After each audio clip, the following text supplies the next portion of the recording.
All the panel are present. We have no apologies from any panel members. The second item on our regular business is confirmation of minutes. They've been circulated some time ago and have been confirmed by the members of the previous panel as being accurate. So I guess from the chair, I can just move that the minutes of the last meeting be confirmed. If somebody will second. I'll second. Thanks. And we'll take it as 100% in favour. So that's confirmed. Now, under the heading of general business, I don't have any items. Nothing's been referred to me. Are there any items from the panel members or the council under general business? No? Okay, thank you. No general business. Well, that was good. So we can move quickly to item 3, the development applications, of which we have 2 today. First was 1 Mary Street, Huntersville. The second is the planning proposal for the St Moses Montefiore Jewish home in Huntersville. So I think we can, unless there's any other concerns with the panel, move straight to 1 Mary Street.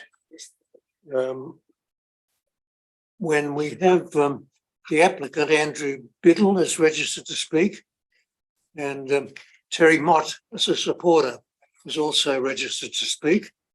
If the panel and council are happy, we can move, I presume, to the first speaker and ask Andrew Biddle, the applicant, to come to the table and present what he'd like us to hear. Many thanks. Many thanks for the opportunity to further explain the issues with respect to DA application 2022-0103, a review under which the Morris Fathers are requesting the removal of trees based on community safety.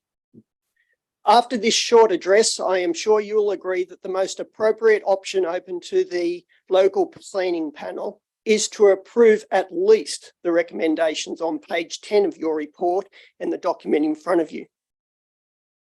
As stated by the Morris Fathers on numerous occasions, this DA application is underpinned by a concern for public safety, whereby, as the New Leaf Arborist report states, trees that are recommended for removal due to moderate phototropic leans, defects and restricted root growth pose an unacceptable risk to neighbouring properties. First, let me congratulate the LLP on viewing the trees this morning. I believe good governance and good decision-making is not only reading and analysing the reports by professionals in front of you, but also taking the time to view and understand the concern firsthand. The viewing hopefully allowed you to put yourself in the shoes of the homeowners along Rocha Avenue, who raised their concerns way back in March 2022.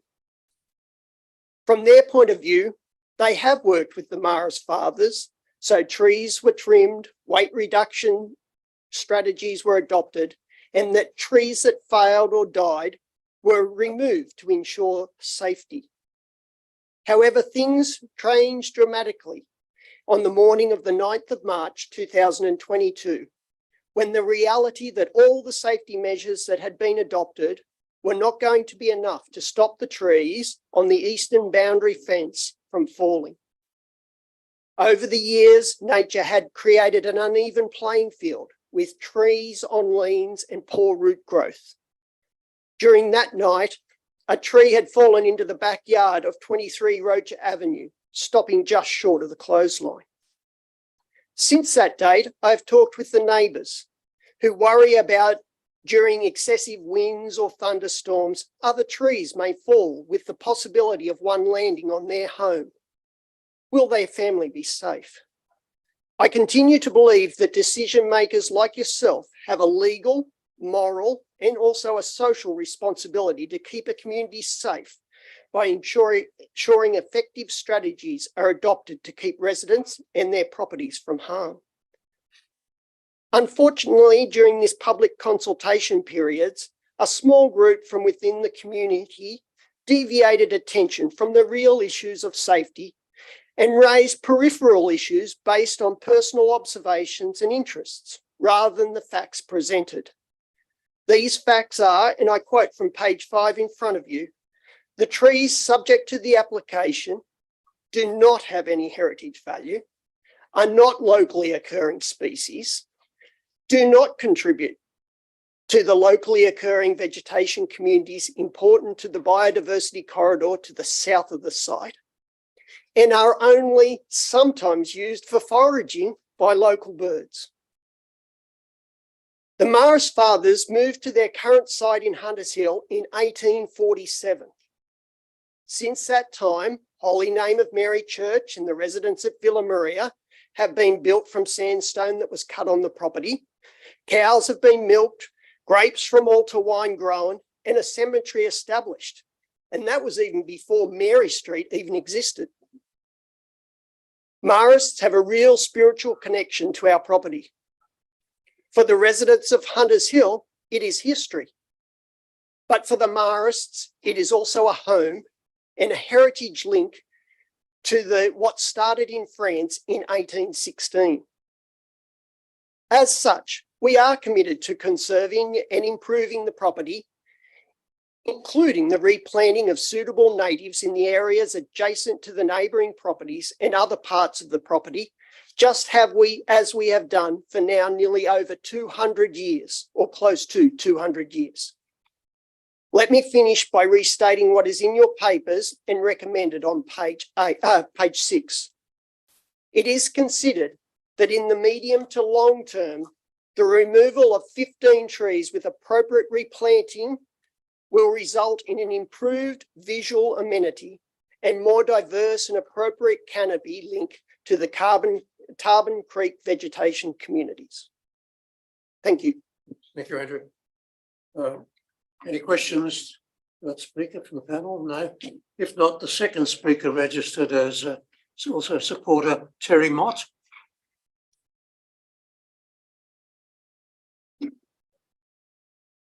Thanks, Mr. Chair. A pleasure to be able to address the meeting this morning. Thanks, Sarah. What this slide depicts is the rear of 23 Rocher Avenue. And on the night of March 9, 2022, this 24-metre tree fell into the back of that garden. There are usually, oops, we've lost it. There were normally, during the day, there'd be 2 small children playing in the back garden of this house. Fortunately, it was overnight and they were asleep. But as you can see, it's a 24-metre tree at least. There's small restricted root ball, which is common among those trees up there. It's in shallow, wet, soggy topsoil, and it's over a sandstone rock shelf. So these trees are really already somewhat challenged.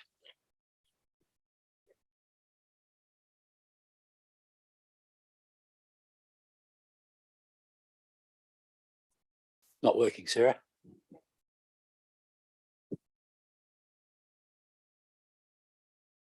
Thank you. So I'm speaking on behalf of the neighbours that are impacted right down along that. And if you were able to go and see that site this morning, you'll understand what I'm about to say. The first tree that fell was at the top of that map, and it was some 13 or 14 metres back from the fence, and the house was about 18 metres away from the fence.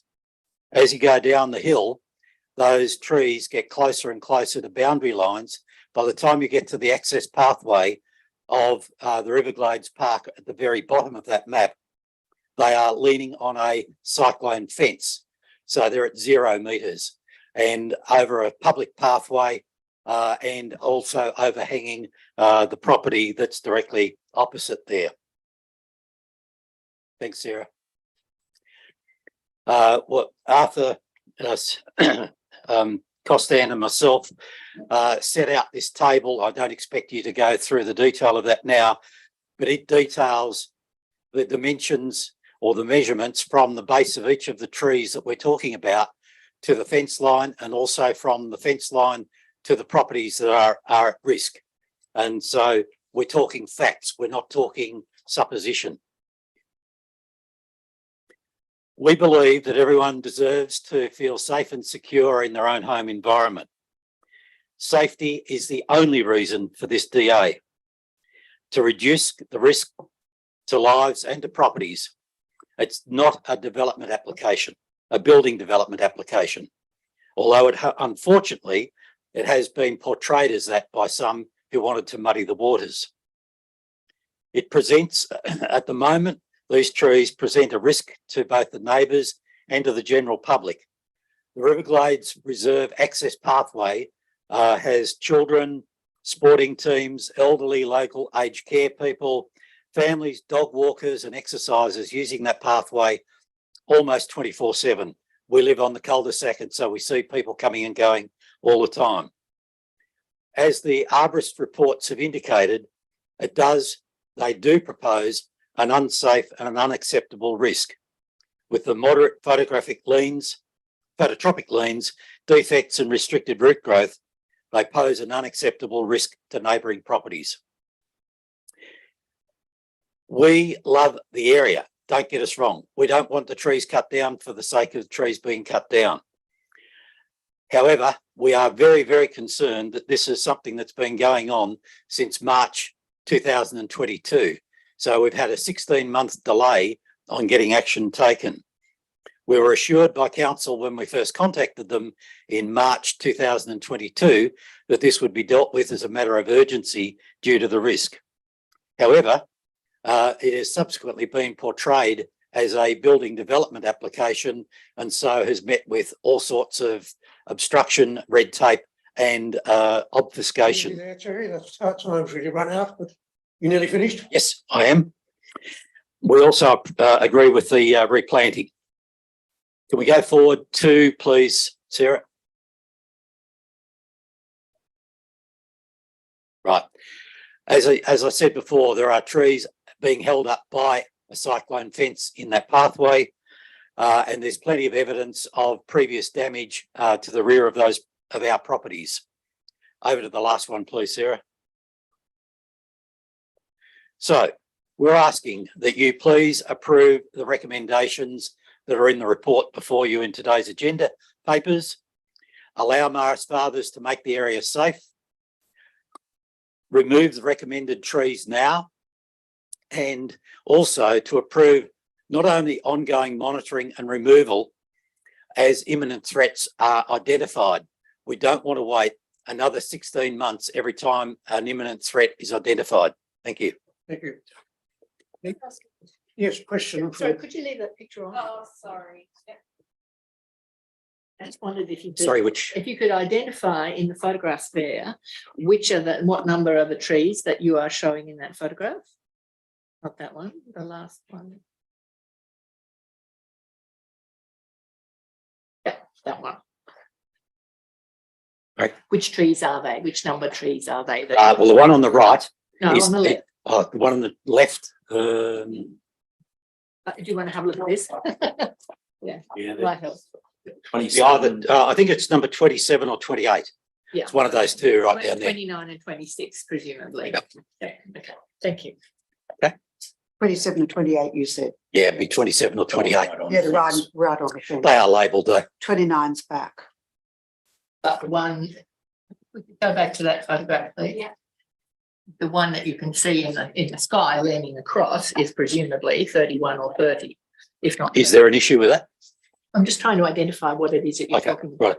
right. In fact, on the table, 27 and 28, he said. Yes, they're the ones nearest us there. And the Yeah, one that and you, I'm are talking you about- they're asking both 27 and 28 are against the fence. They're against the fence. Yeah. And 29 is not in this photograph. And 26, the one that we can see on the left, sort of leaning in, is presumably 26, which is identified as being a phototropic. I think so. Thank you. Okay, there's no more questions for Terry Mott, we could move on. Thank you very much for the presentation. Now, the recommendation is at page 10.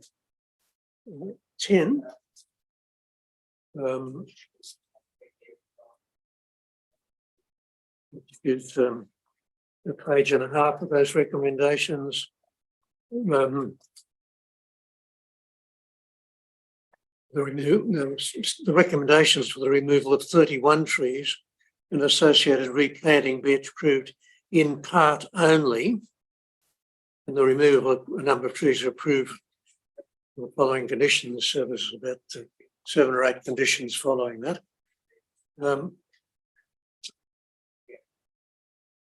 There's no more discussion. Well, I guess I can move. What's the condition number that's missing here? The council could advise. Insert condition number. What is it meant to be?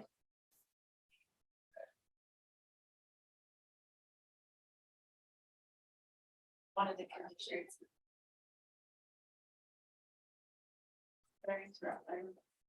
Before we approve it, we need to know what it is.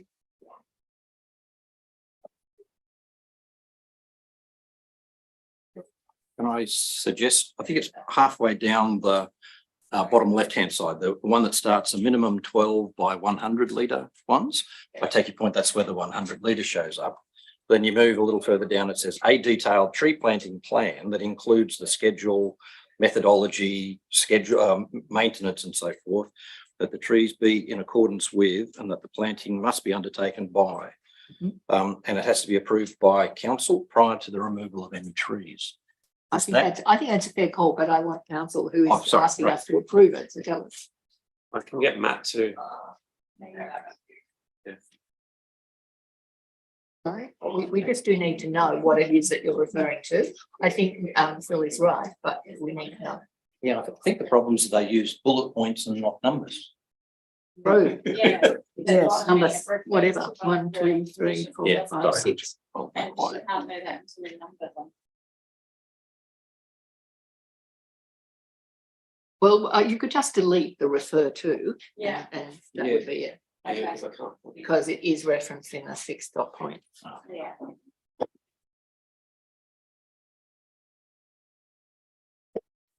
So just to be specific, Chair, that was delete which? Just this where it says refer to a condition number, because there is no. Oh, I see. condition Yes, number. yes. But it's probably incorporated, not probably, Yes, it is yeah. incorporated here. Yes, It's just that because they use dot points instead of numbers, nobody could put a number there. So if we just take those, what's in the brackets out. yes. Yeah. Okay. I'm with you. So I think it's, any further discussion, questions? No. I think we've moved and seconded, didn't we not?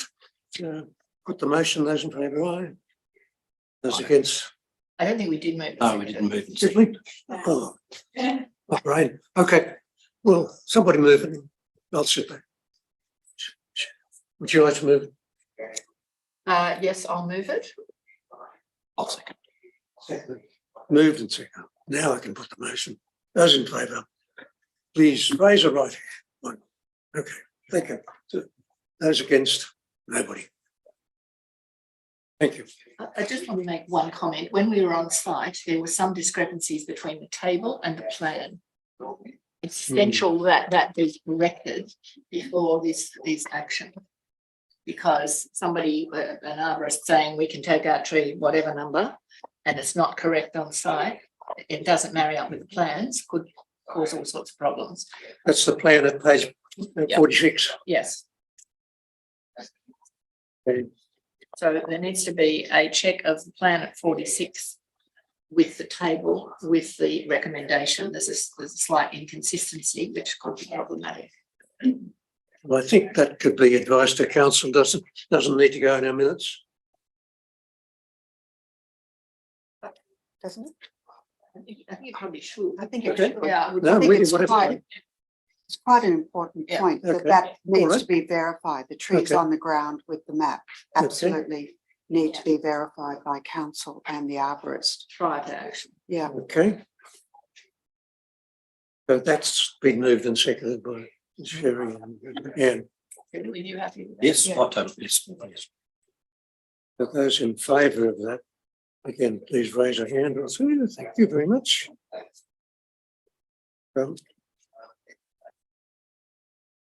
Right, I think that deals with the first item, item 3.1. And we can move now, I take it, to item 3.2, the planning proposal for the Moses Montefiore Hunter Hill. Mr. Chair.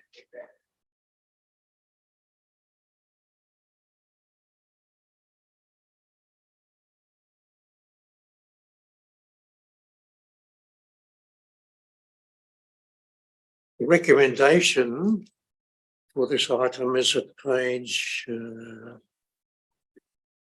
page 65, 65. 65. 65. Right, no, there it is. Yes, I do. Recommendations at page 65. Well, at the bottom of that page is that the panel resolved that the Hunters Hill Local Planning Panel advises that it supports the recommendations set out below. And set out below are a range of detailed comments, including that the planning proposal be forward to the DP for Gateway, amend the Hunters Hill LEP land zoning map to rezone certain amounts of land, amend the Hunters Hill height of buildings map to increase the maximum building height across the site from 8.5 to part 18 and part 26 metres. 3A3 to amend the Hunters Hill LEP floor space map to increase maximum from 0.5, etc., and amend the LEP to remove clause 1.6, permitted use. And there's another one, item B, amend the DCP to include site-specific provisions outlined in the attached site-specific DCP. And item C, the Hunters Hill Local Planning Panel advise council on any matters that may consider relevant to support the progress of the planning proposal. So they're the recommendations at page 65. Now,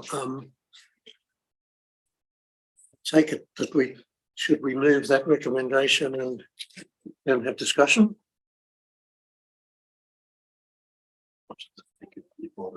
Yeah. We I think we need the speakers. Yeah, the speakers for first. Like to hear everyone first? Yes. Okay, And then I think that we should be. Yes, I think so. all right, let's do it that way around. Okay, so we'll move to hearing submissions on item 2. And we have a list table today of I'll just read it out. Firstly, we have Rob Ory and Peter Strudwick, followed by Bob Hayes, then Kate Russell, then Jim Sanderson, then Richard Wilcock, then Heather Armstrong, then Alistair Sharp, and thirdly, Suzette Silich. So we have 1, 2, 3, 4, 8 submissions. We better then move through those. Can I invite then, I take it you're doing this jointly, Rob Ory and Peter Strudwick, the applicant, on behalf of the applicant, to present to us.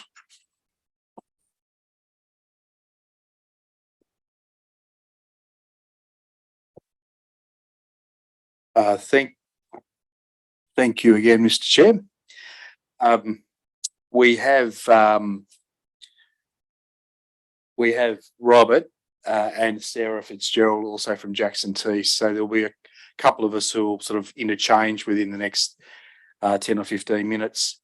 So I explained the roles. Robert is the CEO of Montefiore. Sarah is a director at Jackson T's Architects, and we've been involved with the job for some time. I'll just flick to the next slide and just give you a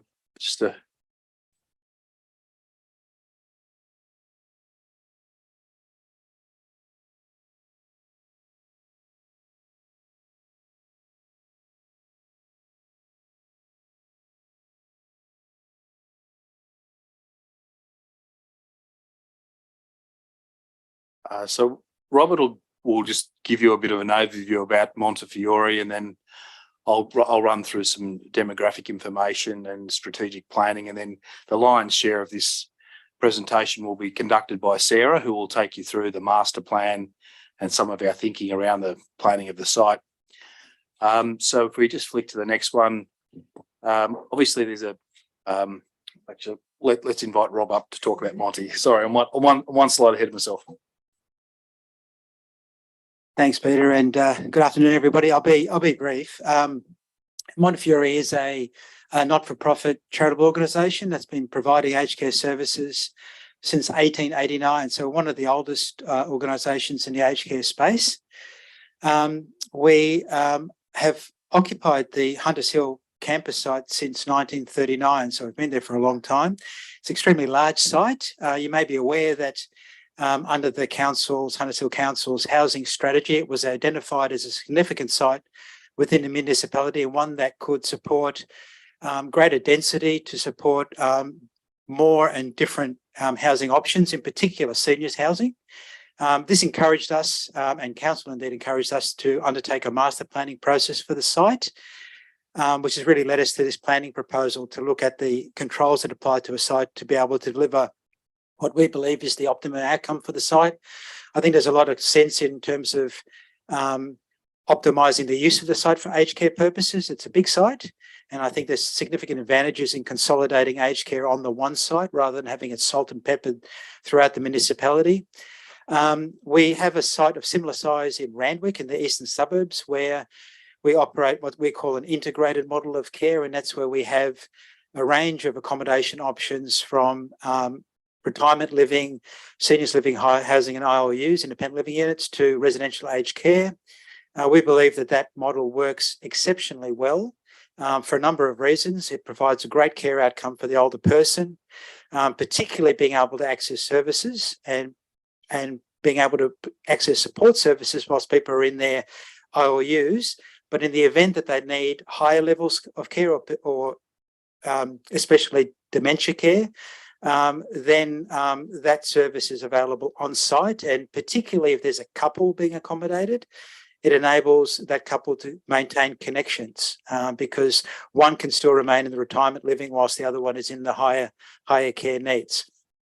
For all those reasons, we have sought to look at the planning controls on the site so that we can deliver what we believe is the right product and what will really support the aged care needs of the municipality going forward.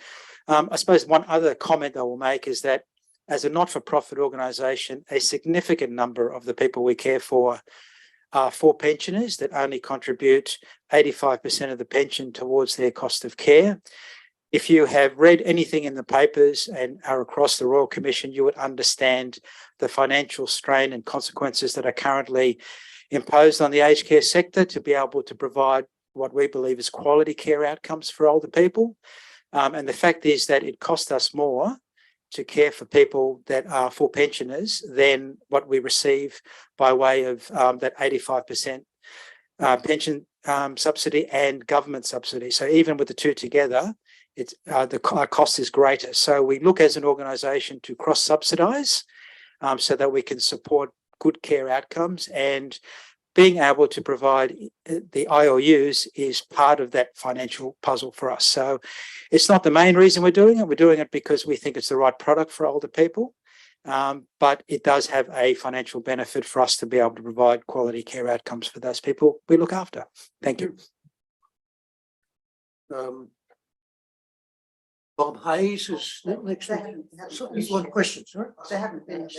Yeah, we've got a couple of, we were told that we had 15 minutes to present, so we've got a couple of people. So I'll just touch upon a couple of things here and then I'll hand it over to Sarah. As I said, Sarah will do the lion's share of it. So a lot of this demographic information is in the council assessment report. We did our initial demographic research on this, and obviously there's a growing population and a growing cohort of older people at various senior levels, and that's clearly reflected in a lot of your policies, and that's what we're aiming, and these are the people who are aiming to accommodate. In terms of strategic planning, which is on the next slide, the proposal is an ageing in place concept and integrated care and accommodation model, as Rob talked about.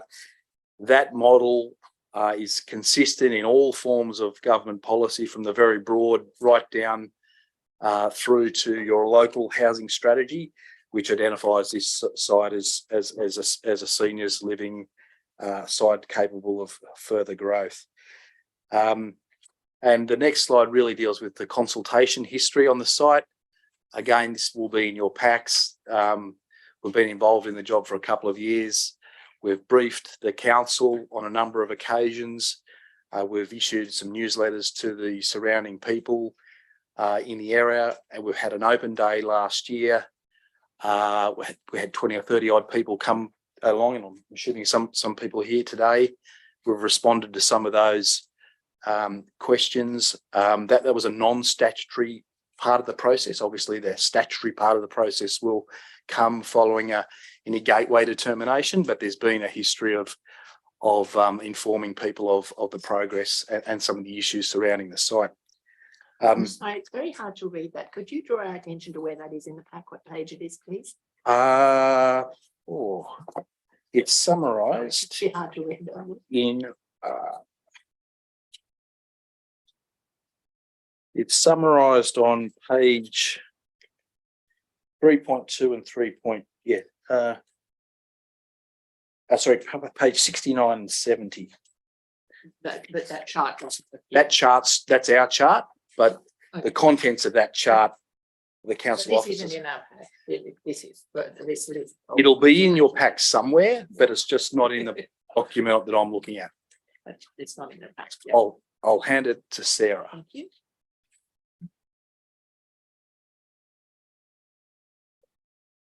So the site is located with Barron's Crescent to the north and east, and Gaza Avenue to the west, which is predominantly 1 and 2 story residential buildings of varying, some aging buildings and some new developments.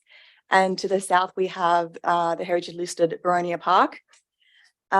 We have existing entries off High Street for vehicles, as well as a services entry off the north of Barron's Crescent. The most noteworthy part of the site is the Heritage Garden, which is accessed off High Street, and the heritage and the existing residential aged care building. On the next page, this gives a snapshot of some of the buildings that are immediately surrounding the site and on the site, showing the different character of the buildings along Barron's Crescent, Gaza Avenue, the 5-story social housing on Myers Avenue, as well as the Heritage Garden, Boronia Park, and the synagogue. The existing trees and heritage are obviously key features of the site. There's a lot of well-established and significant trees surrounding the site, both within the site and within the street curtilage. This plan was based on the arborist assessment of those trees. The darker green trees are all the high significant trees, the lighter green are medium significant. And the orange outline identifies the curtilage around the Heritage Garden. Sorry, just going back one. The garden is the part of the site that is specifically part of the heritage listing of the site, and it's identified as an inward-looking refuge for residents and staff. Rather than a garden where views beyond the site are considered part of the design, it was designed for the aged care residents. On the next slide, these are just cherry picking out the 3 key design principles we think it's important to highlight today. So number 1 was to preserve that heritage garden and increase the buffer around it to make more use of the site and make it a more enjoyable and accessible space. Secondly, pedestrianising the ground plane. Currently, a lot of the site is overtaken by surface parking and roads, which leaves less opportunity, especially on the north of the site, for usable open spaces to be used by residents. So a really important part of this design is to pedestrianise the ground plane by moving those cars below ground, while importantly at the same time increasing the amount of parking associated with the development. The third one there is about the landscaping. So while we acknowledge and appreciate the really established trees and significant trees on the street, we also want to complement that by increasing the landscaping within our setback and within the site. and to really maintain that heritage green character of the street. The generous setbacks also provide for deep soil planting, so it can be really well established trees. This plan is showing what the proposed indicative layout of the buildings could look like based on the DCP. So we have proposed buildings A and B along Barons Crescent to the north and east to be 4-storey buildings with the top floor set back an additional 3 metres. And we propose a darker or more recessive cladding so that that top level recedes back. Along Gaza Avenue, where it is a much narrower street and a much smaller scale houses opposite, we propose 2-storey buildings. The setbacks are 7 metres along Barons Crescent and 8.5 along Gaza Avenue. And importantly, along Gaza Avenue, we're proposing to remove all the driveways, and all of these houses will be accessed internally off the site. Now, internally to the site, we then have 2 buildings, C and D, which are 6-storey buildings. Importantly, off High Street, we're retaining the existing entry off the site, and that road that you see within the Heritage Garden, it actually forms part of the heritage value of the site. So retaining that as a road and retaining that as access is also an important part of the site. The existing entry for service vehicles off north of Barons Crescent is being relocated to the eastern side of the boundary, where there are safer sight lines and where it will allow service vehicles to go down quickly into a basement, so that the idea is that cars coming in off High Street and Barons Crescent quickly go below ground into basement car parking, where we'll provide in excess of the minimum required to try and improve parking that is currently on the streets, reduce parking on the streets, and put all parking below ground to aid that pedestrianising of the ground plane.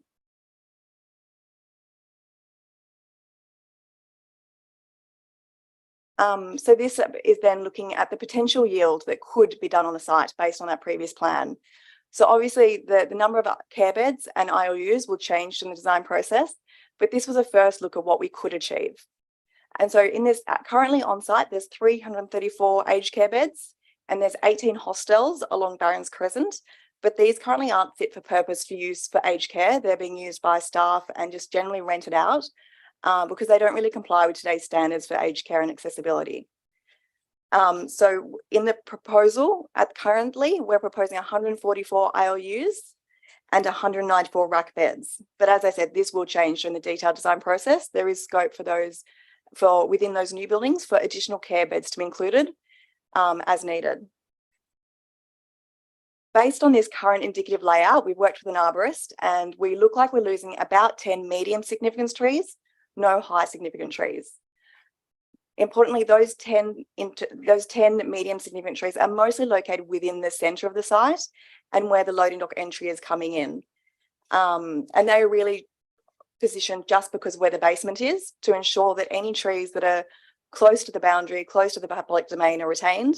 And it's only when necessary for basement access and for the basement itself where we are removing approximately 10 medium significant trees. On the next slide, we show an indicative basement layout. So based on the current yield being shown on the previous slide, this is allowing approximately 261 cars across 1 or 2 basement levels, so that all cars associated with residents, staff, visitors will be below ground, aside from 13 spaces which are currently provided near the entry to the rack building, which will be retained. All other parking is proposed to be below ground. And on the next slide. These sections try and give a snapshot of how the development sits within its context. So if you look at the top, section 1, you can see building A, which is on Barons Crescent. So it's a little bit hard to read there, but it is approximately 36 metres from its neighbour opposite on Barons Crescent. And that central building, building C, which is 6 stories, approximately 85 metres building separation. So that's showing that the relationship to the neighbours on Barons Crescent, there is significant building separation there. And the trees shown along that boundary in front of building A, they are the existing street trees that are 17 to 18 metres high, that also do provide significant screening to the building. In addition to that, within that 7 metre setback, you can see there'll be more tree planting to provide additional separation. Section 2 shows the setbacks of the building along Gaza Avenue, showing that 2-storey character along Gaza Avenue, and still a very significant building separation to building C in the centre of the site. Section 3 is going through Gaza Avenue, the Heritage Building and the Rack Building, showing that residential character and the relationship to the Heritage Garden. On the next slide, we conducted community consultation, and these are the key changes that came about from that community consultation. So in the initial drawings that we took the community consultation, on this corner at the top of Barron's Crescent and Gaza Avenue, we maintained that 8.5 metre setback. Following the community consultation, we increased that setback to 15 metres at this corner. On the next slide, the other issue that was raised was the 4-storey building along Barron's Crescent. So initially that 7 metre setback was to the whole building frontage. Following on from the community consultation, we proposed to set back the top floor, the 4th floor, back by a further 3 metres to have a 10 metre setback. And we proposed also to have recessive cladding to just help that top floor recede. In the next slide, the other query that came up was, why did we place the loading dock where we had it? Did we explore other options on the site? So where you see the blue dots, that's Gaza Avenue, where the road width doesn't really facilitate access off Gaza. The orange, where's the Heritage Garden? We obviously don't want to impact on the Heritage Garden. Next to that, the residential aged care facility, that's the portion of the aged care facility that's in very good quality, operating well. So there was no opportunity along there to introduce access. The green dots are the high significant trees along Barron's Crescent, and there's also sightlines issues. So the place shown in red was seen as the most appropriate spot and the most central to the site to get basement access to that loading dock. On the next slide, there was also some comment about the rationale for where we located the buildings. Why did we locate the 4-storey buildings along Barron's Crescent and not on the south of the site? But as we've covered previously, the Heritage Garden sits along that south frontage, and the existing rack, which is fit for purpose and high quality, is also along that south frontage. So there's very little opportunity along that frontage to place the buildings there. On the next slide, this just shows a couple of key views. So the 2 images at the top are the current views. One is from up near the corner of Barron's Crescent, and the other one is right from the entry through the Heritage Garden. And the bottom images show after with the proposed building. Now these buildings have been in no way designed, so that's very much an indicative layout at the moment, just trying to give you an idea of the bulk and scale. Next. Another key important factor to consider was overshadowing on the site. So these shadow diagrams are done the worst case condition, the 21st of June. And we looked at between 9 AM and 3 PM to look at the overshadowing impacts. As these show, there's no overshadowing impact on any neighbours, and the overshadowing to the Heritage Garden is kept to a minimum. And I'll let Peter speak to the public benefits. I'll just close off with some benefits here. As we've talked about, this project provides a range of different forms of housing to meet local needs and to specifically meet aged care needs and allow people to age in place. Importantly, it frees up the availability of housing in the general market to again provide supply to help the council reach targets and provide people to enter into the market. As Rob alluded to, it provides concessional accommodation for those on pensions or part pensions, given the charitable organisation status of Montefiore. So obviously it leans into the affordability, housing affordability issue. We are providing an ageing in place concept, which will retain connections to the local community, both in terms of healthcare and friendship groups and support services. So we feel that's a really important benefit associated with this particular proposal. The building, what we're doing is building on existing seniors infrastructure, and by doing that we are creating efficiency in terms of delivering services to people, and we're doing so on a large site that is a size and dimension and characteristic that can absorb built form and operational impacts, and that's a really important point to make. We also, by doing this, we avoided that salt and peppering effect that Rob alluded to before throughout the community. So that's obviously brings with it localised impacts, potentially sites that might not sustain will be able to accommodate buildings as easily, and also provides, that salt and peppering effect is not really an efficient form of service delivery to multiple locations. As we've touched on, we're moving on-street parking. We're putting it in a basement. We're freeing up the surrounding streets, and we are also creating a situation where we're moving all those driveways to Gaza Street. We're putting that parking underground, and we're distributing the additional traffic to both the High Street frontage and the Barons Crescent frontage. So that's able to be managed, and so we see a benefit in being able to distribute that load. There are other benefits which are perhaps more site-specific ones, which I won't go into, but I guess this wanted to take the opportunity of thanking you for the ability to speak today for a slightly extended period, and thank the council staff for their recommendation. They talked about a robust assessment. We put a lot of time and effort into this, and we're now looking forward to the matter progressing really to the starting line to allow us to achieve a gateway determination from the Department of Planning and allow formal consultation with agencies and the council and the community to commence. And so we're here to respond to any questions if you have any. One of the controversial issues is the building heights. As I read your plan on page 97, I think that's the latest one that I can read most easily.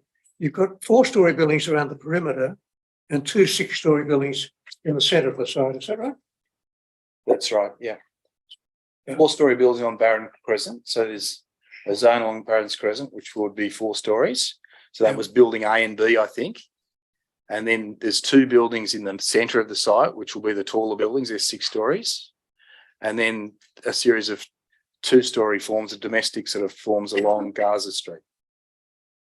Because I think the Gaza Avenue frontages are not an issue at 2 stories, I'd have thought, but there's some question about their heights moving to 6 stories in the centre. But And 4 stories to Barron. That's an issue we have to think about. Any further questions from the panel or the presenters here? Okay. Thank you very much. We could move on to the other speakers then now. Bob Hayes.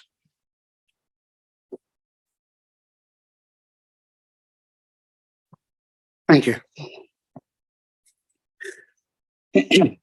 I represent the Montefiore Redevelopment Community Action Association, which is a small group of residents with concerns about aspects of the Montefiore redevelopment. We have 4 main objections to the planning proposal and associated processes. Firstly, the rezoning and redevelopment sought in the proposal is contrary to the fundamental aims and principles of the current LEP and likely future ones. It will severely affect local communities by causing major and permanent impacts on the character, integrity, amenity and integrity of existing neighbourhoods. Specific impacts include inappropriate building scale, height and mass, dramatically changing the current low-rise residential character and identity of the area. 4-storey buildings along Barron's Crescent with only 7 metres setback from the boundary fence, and 6-storey buildings 50 metres behind those buildings will destroy the current streetscapes. The major underground car park and loading dock entry in Barron's Crescent will cause disruption, noise and safety risks. And by the way, I don't believe it was clearly stated in the planning proposal that the visitors and staff are to be evenly distributed between the 2 vehicle entries. There will be 24/7 activity across this site. This redevelopment is for the 50+ demographic rather than aged care. 334 aged care beds are going. There'll be increased traffic and congestion in Barons Crescent and local approach roads. Privacy will be lost, views compromised, overshadowing and construction disruption for at least 2 years. In the proposal, these impacts are understated, not identified or dismissed. We believe that the building height across the entire Montefiore site should be 2 stories to match the surrounding local area. To do this, the scale of development should be reduced to about 80 apartments. The car park loading dock entrance in Barons Crescent should be scrapped. Our second objection is that the development is incompatible with 2 of the 3 SP2 zoning objectives. For example, the net loss of 126 aged care beds is not transparently explained or justified, nor is how they will minimise adverse impacts on surrounding land and neighbourhoods. Serious impacts are either ignored, underestimated, understated, or self-assessed as not being a problem. The proposal is therefore lacking and fails to meet key government planning proposal guidelines. The third objection is any Montefiore rezoning will impact the wider municipality by being a strong precedent. The fourth objection is Council's process of evaluating the 1,000-page proposal's adequacy, assessing it, and informing and consulting the community is grossly inadequate. It's been rushed. It's lacking easy to find information. It's lacking transparency, promised consultation, and reasonable due process. The recommendations.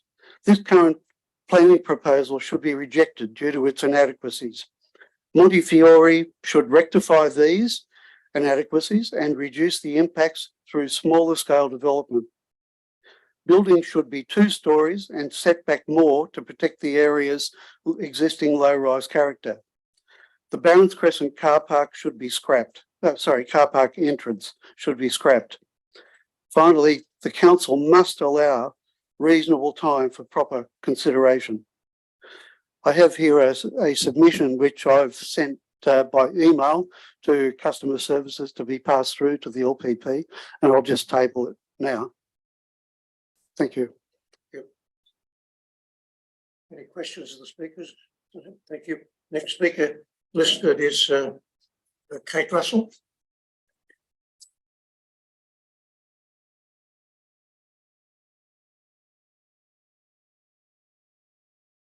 Well, I won't restate what Bob has already said, but in summary, this proposal will impact the whole municipality. If 26-metre high apartment towers are allowed, other overdevelopments will proliferate. It's a precedent that would permanently change the character and environmental quality of Hunters Hill. This is a major development, but only the most immediate neighbours received Montefiore's promotional brochure. 40 upset residents came to a community meeting and unanimously agreed it was a massive overdevelopment. They've sought and waited for details. Lots of us witnessed councillors agree to hold a community meeting promptly after the planning proposal was lodged. No meeting. Instead, 3 working days after the documents appear on Council's website, here we are at the LPP. Council expects the matter to go straight through from here to its council meeting on Monday night, while most of the community are unaware of what's happening and what's at stake. 4-storey buildings close to the boundary on would destroy the Barons Crescent streetscape, and that's been explained. 2-storey buildings with wider setbacks are proposed for Gaza because the developer knows that residents' quality of life and the character of the street can and should be respected. This is also needed on Barons. The proposal claims to comply with the standards set in the Greater Sydney Plan, contextually aligned with nearby residential neighbourhood. No, not true. Respect the desired low density character of the area. It shows no such respect. Accessible to cultural, health, transport and social infrastructure. This is a quiet residential area at the end of 2 cul-de-sacs. Housing at affordable price points. Well, the equivalent apartments in the Montefori's Randwick site cost 1.6 to 2.5 million. I won't go into things that have already been said, but I just want to say in conclusion that the scheme really needs to truly comply with the standards set in the Greater Sydney Region Plan, contextually aligned with the nearby residential neighbourhood, low density and affordable. Thanks for your time. Questions? No, next speaker registered is Jim Anderson. Jim Sanderson. Sanderson, sorry. Thank you, Mr. Chair. Please forgive me. I have a bit of laryngitis after suffering a cold earlier this week. As a community councillor, I feel one of my strongest duties is to represent the community. I support what has been said so far, and I expect I will support the remainder of the presentations that come. We're dealing with a complex matter. The legislation in 2008, which brought about the gateway process, was criticised at that time by a gentleman who was to become one of our better planning ministers in Dr. Rob Stokes. He was described it as being more complex and uncertain than the systems it had replaced. I have other concerns in research, yes, I did it about that time or later, but my concerns are that the process has far greater ministerial powers than early legislation. We've removed requirements like environmental studies, and there are many other matters, and we've got to be very careful how we handle this to ensure that the role of council isn't diminished, and we get and the community is properly represented. I have looked at the legislation, and I can't see why it is necessary for us to be dealing with a report of about 1,030 pages in such haste. I'm not sure when the local planning panel received your papers.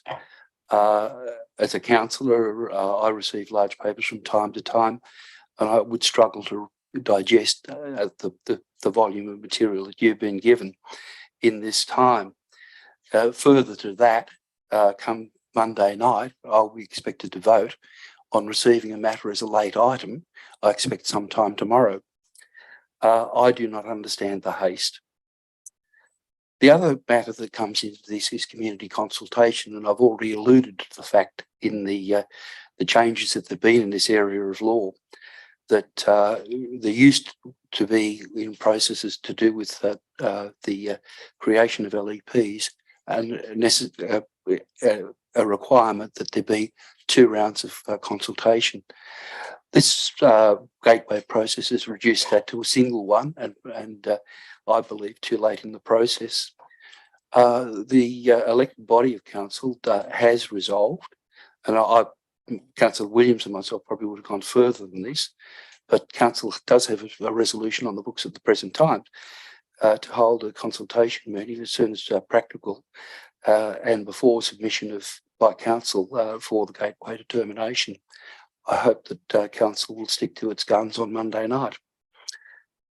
I think it's important that we, in the absence of any legislative requirements for us to go at this rate, I think we need to slow this process down to give everyone the opportunity to thoroughly digest what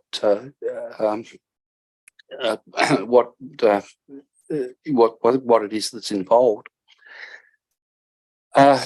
Nearly finished? No, I've got a fair bit to go if I can. Right. Yes, if I can just get on to the strategic policies, the proposal report or report replaces reliance on various state policies and council's LSPS and housing strategy.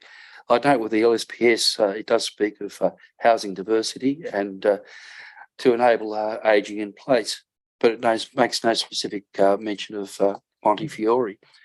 While the housing strategy recognises Montefiore site for having potential to undergo redevelopment to meet considerable anticipated demand for in the area for retirement, it doesn't go into any sort of specifics.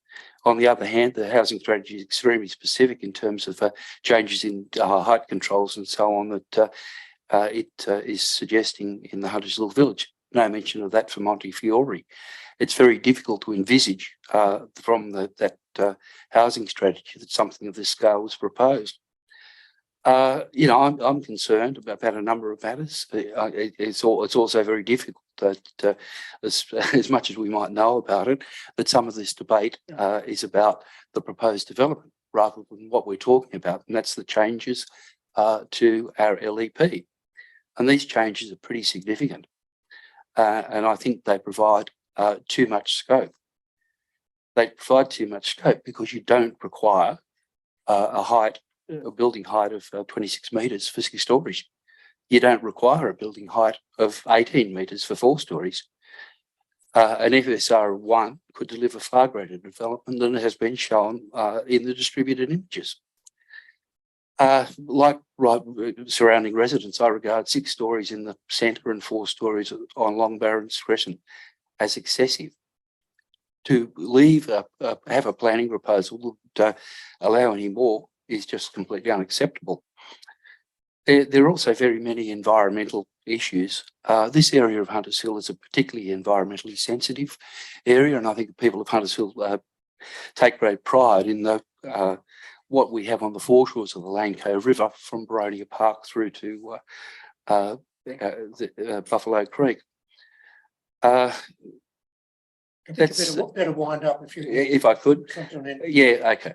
I don't know. The way I'm sure that others will have got far greater environmental expertise than I have, but one of the points that I'd make is I don't know how many people have travelled up that end of the Lane Cove River. I've done that on many occasions. I've also taken visitors up there and shown them.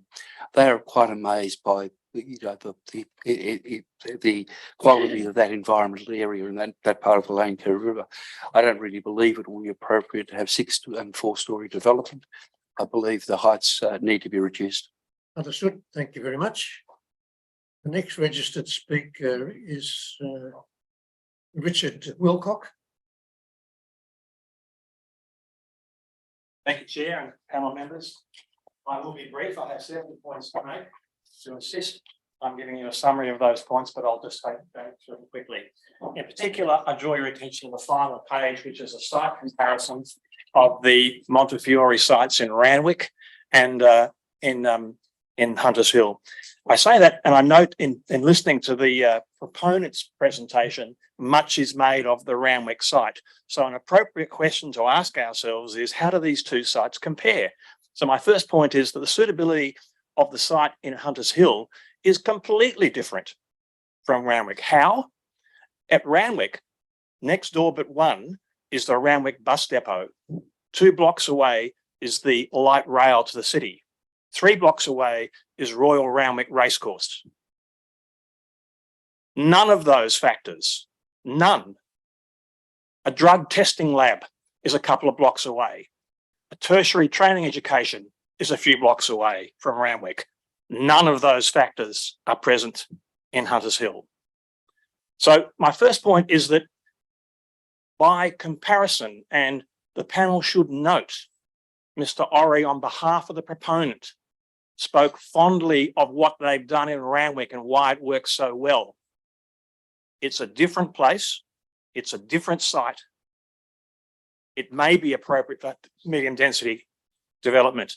I don't know, but I know it's very different from Hunters Hill. My second point, proximity to trunk transport. The proponent talks about the local housing strategy, but fails to draw the panel's attention to the fact that the same document on which it seeks to rely expressly says, any new development should ideally occur on a major trunk transit network. Boronia Park Montefiore site exists at the end of two cul-de-sacs, some distance from Victoria Road, the closest I would call it a major trunk transit network. And yet the proponent is silent about that. My third point, the same local government housing strategy on which they also rely similarly says elsewhere that any new development should ideally occur in proximity to local centres. Across the road from the entrance at the Randwick site are shops. 1.1 kilometres from the Hunters Hill site is the Boronia Park strip shops. It's not proximate to shops. So again, under council's own local housing strategy, we fail the test. The proponent fails to mention that. Fourth, public benefit. Mr. Ori cited a number of occasions that the 144 ILUs provided an element of social and seniors housing. He twice referred to this as a product. It is a product. The comparable site in Randwick had 79 apartments that were sold as luxury lifestyle apartments with a concierge and a gym and an entertainment area and a cinema. They were marketed for $1.65 to $2.5 million each. This is a $300 million property development in Boronia Park, $300 million. It's a property development. Where is the social housing? Where is the low-cost housing? It's well and good to talk about the fact that we may, in fact, give pensioners relief from the day-to-day aged care benefits, but I've still got to stump up that 1.65 million to buy the apartment or the rights to occupy it in the first place. The proponent has not told you about that. Have a look at M by Montefiore as their marketing document. Well, that's where it is for the Randwick site. In substance, it's a property development masquerading as an aged care facility. Traffic, my fifth point. Council has previously described Barron's Crescent as unsafe. How do I know that? I live on Barron's Crescent, and several years ago, I had a motor vehicle come through my front fence and stop 2 meters from my daughter's bed. This is very real. Somehow, Montefiore engages its experts, the international firm Urbis, who subcontract out to various arms of their own business and provide a traffic report that concludes that 280 parking spaces will produce 34 additional vehicle movements on the road. I don't get it. How do you get there? Well, two ways. Firstly, read the disclaimer. We do not rely upon this information. We disclaim its adequacy, lengthy. We also talk about we rely upon a 2014 transport site from survey from an unspecified site. It beggars belief that 34 vehicles will be the level of increase for 280 spaces. Infrastructure. 28th of November, Montefiore told council that it was going to rely upon current infrastructure. In the papers before you, it talks about augmenting that. It also says elsewhere, we're yet to consult with Sydney Water and other service providers. What is it? In fact, that's a question I asked of Montefiore in October last year, and I was told I'd get an answer. And then I was told, no, it'll come later at the DA stage. What is the situation with infrastructure? What do we need? The citizens and residents of Hunters Hill should not be asked to fund the infrastructure for this massive $300 million property development and to maintain the cost of that. I'm almost finished, just about there. One more to go. Engagement.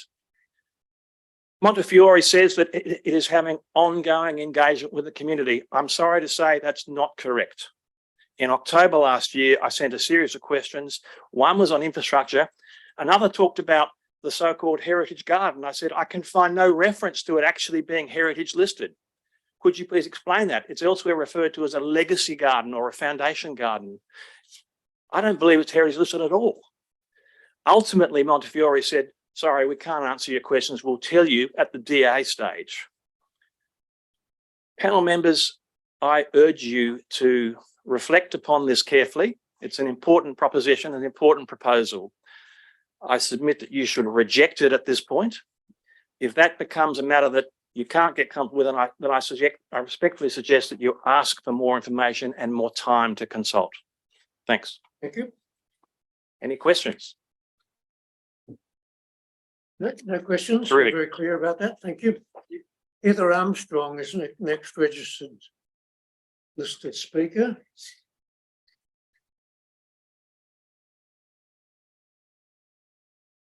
Good afternoon, panel members. Thank you for the opportunity to speak to you. First of all, let's be very clear. There is no heritage listing for anything on this site. I have checked the register, I've checked the legislation, I'm a former lawyer. There is nothing there. The continuous repetition of the term heritage garden is, polite term, window dressing. There is nothing there apart from a World War II communications bunker that was taken when Montefiore was taken over in 1939 by the army for signals direction. Nothing else in that place is heritage listed, and even that isn't heritage listed. There's nothing there that's heritage. So why is this precious garden, which consists of a number of very aged pine trees of no local native or flora or fauna significance, so important? Why does it justify pushing all of this development right across to Barron's Crescent, where these poor people opposite will have this overlooking 4-story? Moving the top story back 3 metres is just pathetic. Sorry, not good enough. This whole thing is a gross imposition on the residents of Barron's Crescent. It's particularly upsetting when they are trying to pretend that they've consulted us. I live in Barron's Crescent. I received no letter, no nothing. I live about 300 metres from the site. Nothing, not a mention. It's particularly concerning also that what they are obviously doing is seeking to dominate the aged care market in Hunters Hill. And they've said as much in their presentation this morning on the basis that it's some kind of efficiency basis, infrastructure all in the same place.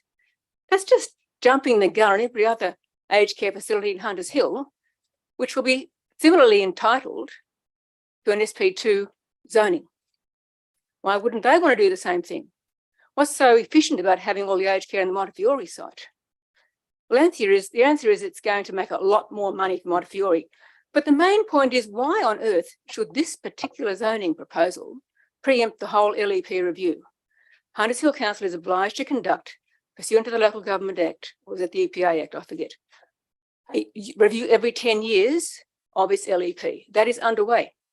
And yet we have this significant zoning proposal to change this particular low density residential to SP2 up to 6 stories, 26 metres, which will then, and is intended to, affect every other aged care residence in Hunters Hill. But they are first cab off the rank, so they get the monopoly market. But query that, this is a Jewish nursing home. This is a home that has been not open to the public, as far as I'm aware. Nothing has ever been advertised to me as a locally available service there. Who will be able to live there other than very wealthy people who can afford to pay the cost of gaining access to these luxury apartments? It's not exactly an open and available resource for the community, quite the opposite. It's a very small pocket of privilege for a very small community. Any pretense that it actually offers a public benefit to any of us around the area is just window dressing, again, to use a polite phrase. So I'm particularly concerned about the fact that they are seeking to dominate the aged care market. They're preempting the LEP review, and they will predetermine the outcome of the LEP review. If this site is zoned SP2, every other aged care site will be owned SP2. Why wouldn't it be? It's a precedent. They can take it to court. They can argue in the Land Environment Court. They got it, so we're entitled to it.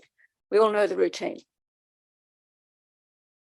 I'm particularly concerned also about the fact that there is actually no increase in aged care residences. This is an increase in luxury unit accommodation, 144 of them. Now, it's supposed to be ageing in place. Ageing in place is a nice euphemism for people aged over 50 who want to just buy up and stay there. They will have 2 car parking spaces each. To pretend that this is only going to be 34 more traffic movements per day is ridiculous. They cannot seriously expect us to believe that. We will have 144 units occupied by able-bodied people who will all be driving, normal lifestyle, in and out all the time, off to the shops, off to the movies, off to whatever, off to work. They'll still be working, some of them. This is not aged care housing. It's a property development. I'm particularly concerned also about the current impact of traffic. I personally have witnessed a Bidvest truck clip a car coming off Blackthorn Street into High Street, turning right, going west, clipped the car sitting at the what was then not a roundabout, then a corner. Driver didn't stop, kept on going. I saw his face. Oh, well, off I go. Poor girl left there in tears. This is how big trucks. There's a lot of food coming in and out of that place. Rubbish removal trucks. In addition, we've got 24/7 nursing care. I've seen all the staff coming in and out at 6 a.m. and change over at 3 p.m. It's a big, busy place. It will turn into a mini city if this development goes ahead. It won't be for the benefit of us, but for the benefit of the elite, privileged people who live there.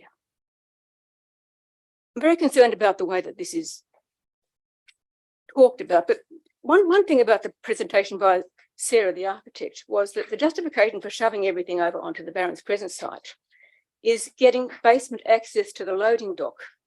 That was the reason for the north location. Sorry, basement access to the loading dock? That's the reason for the whole situation of these properties, this fourth-storey development over on Barron's Crescent? That cannot be a justification for pushing all these housing, overlooking Barron's Crescent housing. That can't be a correct justification. The loading dock can be located anywhere on site, except where the World War II bunker is. So altogether, I find this presentation disingenuous, inaccurate, window dressing of a whole lot of very serious issues.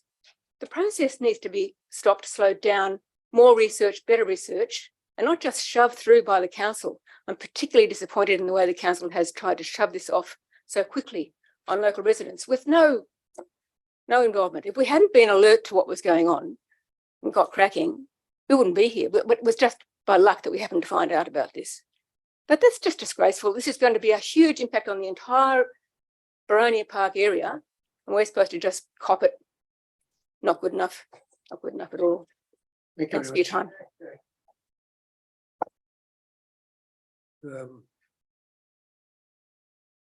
Alistair Sharp.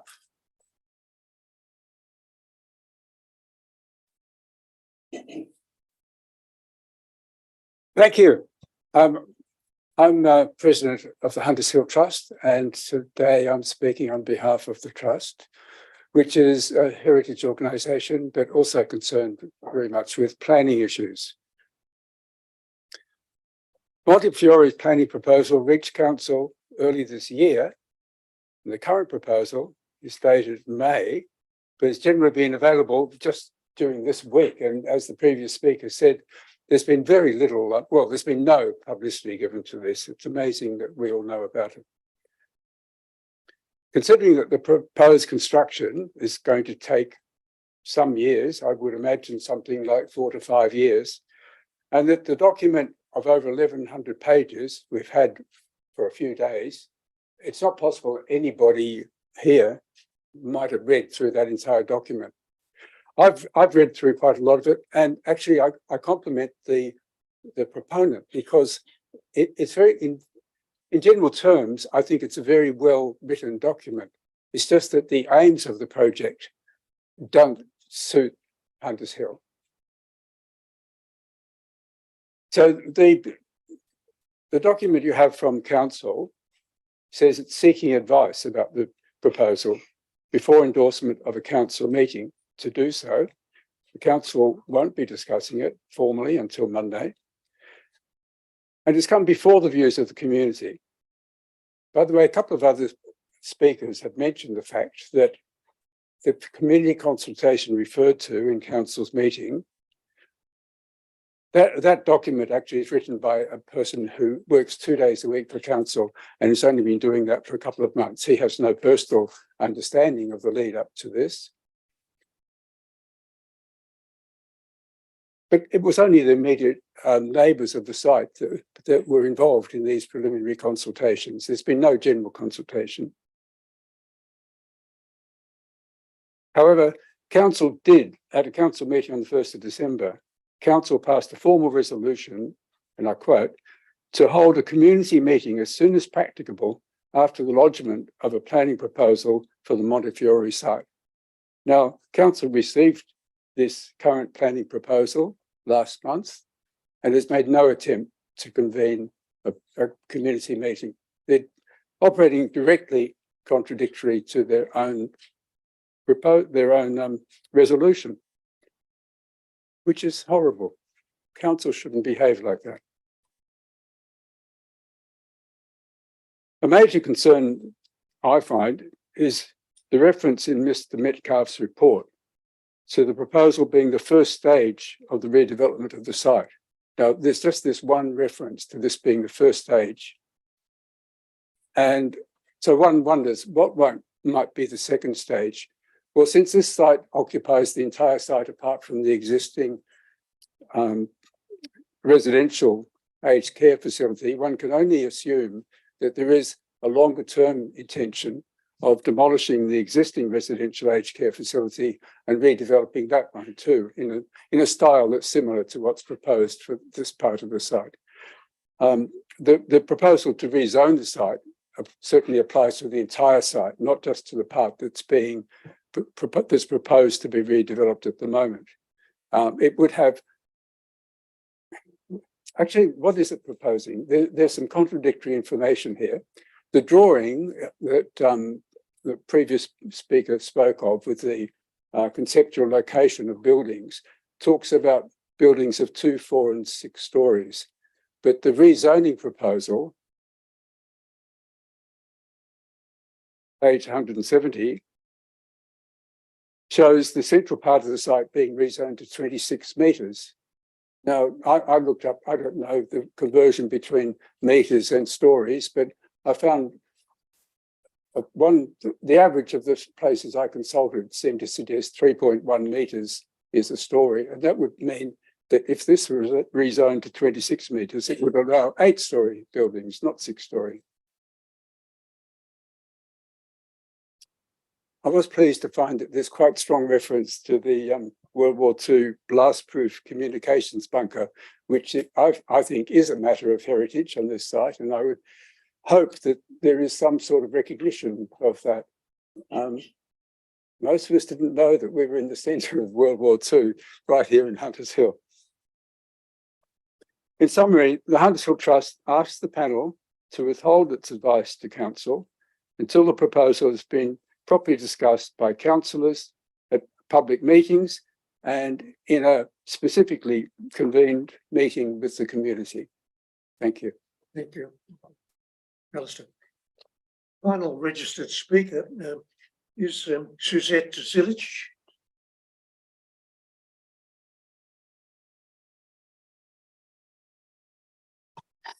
Good afternoon, everybody.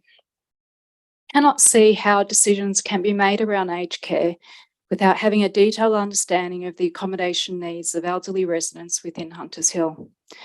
As council does not have a social planner or equivalent, the applicant's community needs assessment report has been based on a desktop analysis and using industry trends. No two communities are alike, and accommodation choice is based on many factors.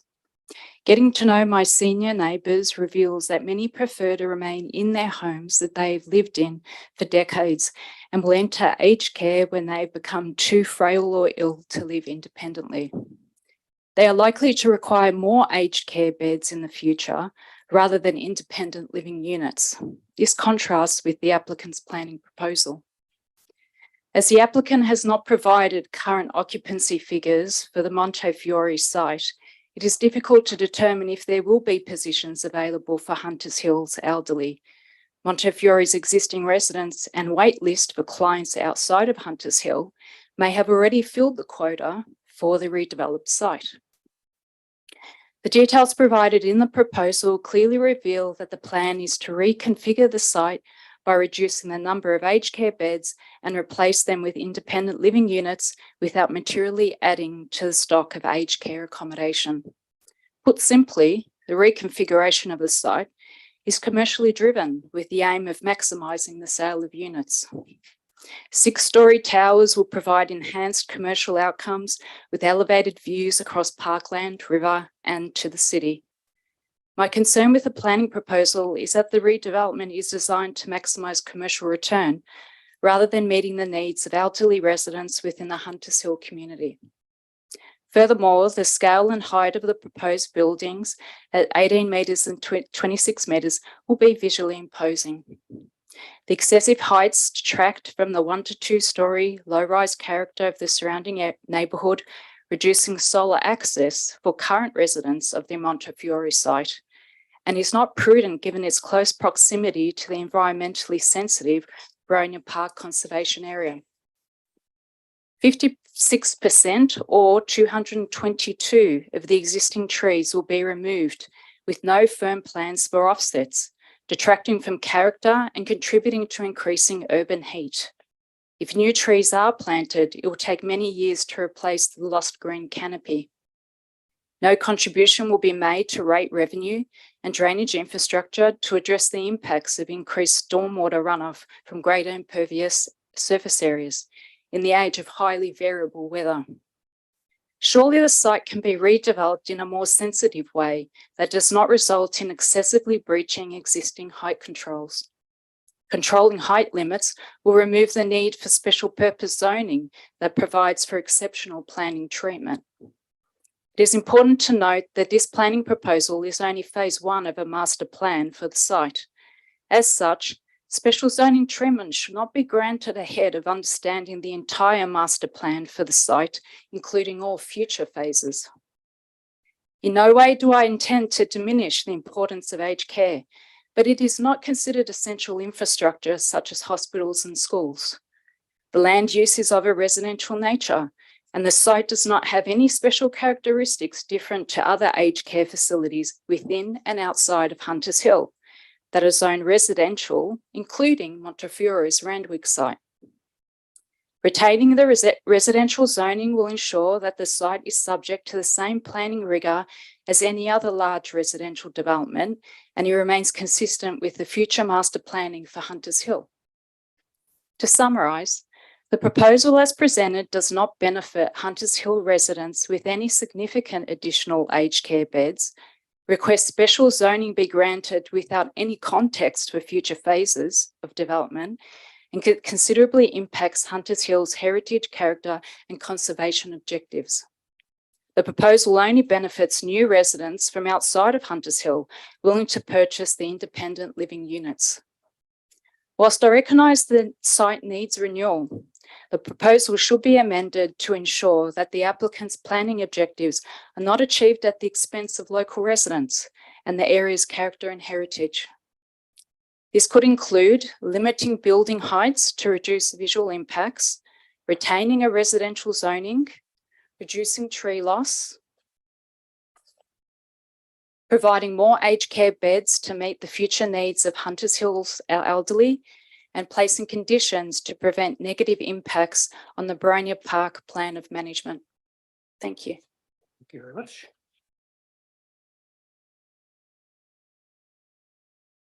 That then was our last speaker. We can then we go into recess for discussions. I think probably the panel's happy if there are no questions of any of the speakers. We could ask the